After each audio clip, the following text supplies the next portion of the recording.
Hey everyone, this is our midweek bonus material. Hope you guys are enjoying it. Hope you're having a phenomenal week. Before I got into the bonus material, I want to just mention the Marks of a Disciple book. We're using this discipleship book that I wrote with all of our discipleship groups, but I got to thinking this morning, there may be some of you who haven't had time to get into a discipleship group or whenever the groups are meeting, it doesn't fit your schedule. So I want to encourage you, find somebody, just grab somebody and say, hey, let's do this together. You can start your own group because so much of the book is about participation and accountability. We're going to have these for sale at guest services this Sunday for $5, so pick one up. But I want to encourage you, don't do it by yourself. Find someone else, start your own group, and do it with them. So the bonus material for this week, we talked about the fifth mark of a disciple of Jesus, and that's someone who invests in the resources. They invest their resources into God's kingdom. And so just a quick summary, God owns everything. We are His stewards. We're simply managers of what He has entrusted to us, and then He's going to hold us accountable to the resources that He's entrusted to us. We talked about those three resources of time, talents, and treasures. I want to go a little bit deeper in this midweek material into the talents. We talked about natural talents, natural God-given abilities that we all receive at birth, skills that we all have. But then we talked about supernatural talents or spiritual gifts, or I like to call them supernatural powers, like things that we can do because the Spirit of God is living inside of us. And so I wanted to go a little bit deeper into spiritual gifts and supernatural powers. Every Christian has at least one spiritual gift, and most of us have a combination of spiritual gifts. We receive the spiritual gifts at salvation. Now, if you want to do some study in the Bible, the spiritual gifts are listed in three different places: 1 Corinthians 12, Romans 12, and Ephesians chapter 4. And they list out all the different spiritual gifts. Different people list out different numbers of gifts. I've seen as many as 27 different spiritual gifts listed out.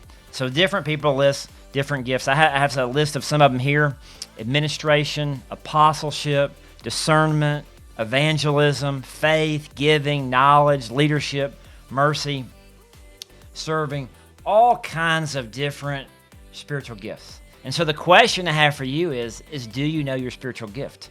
Are you using your spiritual gift? Do you know your supernatural power? And are you using your supernatural power? Well, I want to encourage you to do three practical things to help you grow in your spiritual gift. The first one is to discover your spiritual gift.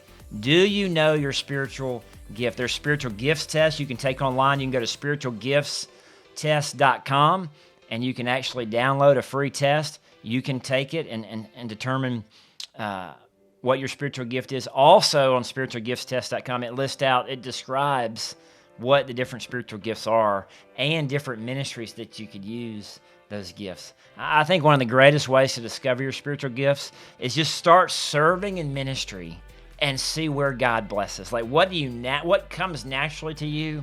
What are you passionate about? That could be one of your spiritual gifts. Just because a test says that you're a gift, that's your gift, doesn't necessarily mean that is your gift. So begin serving, see where God blesses, see where God uses you, and that can help you determine what your spiritual gift is. So the first thing is to discover your gift. The second thing is to develop your gift. Once you know what your spiritual gift is, you need to develop it and become better at it.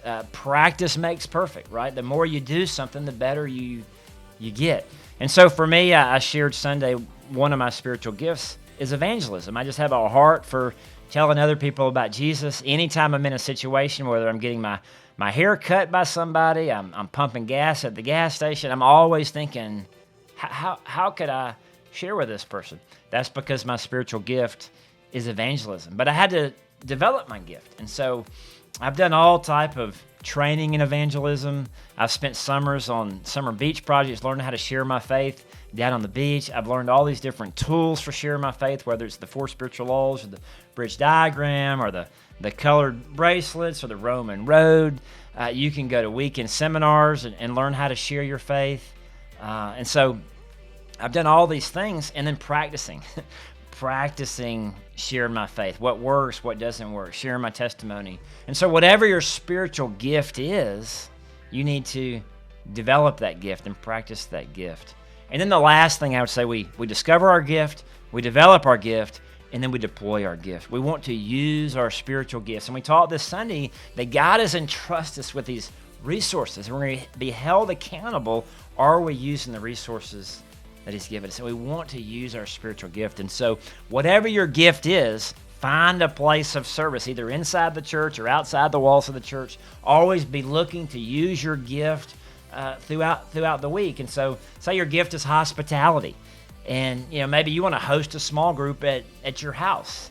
That would be a way to use your gift. Or you have some neighbors that don't know Christ and don't go to church, and you have the gift of hospitality. Well, you invite them over to your house. You can use your gift. If your gift is the gift of helps, find others that you can help. There's all kind of pastors we have here at our church and staff members. They need help.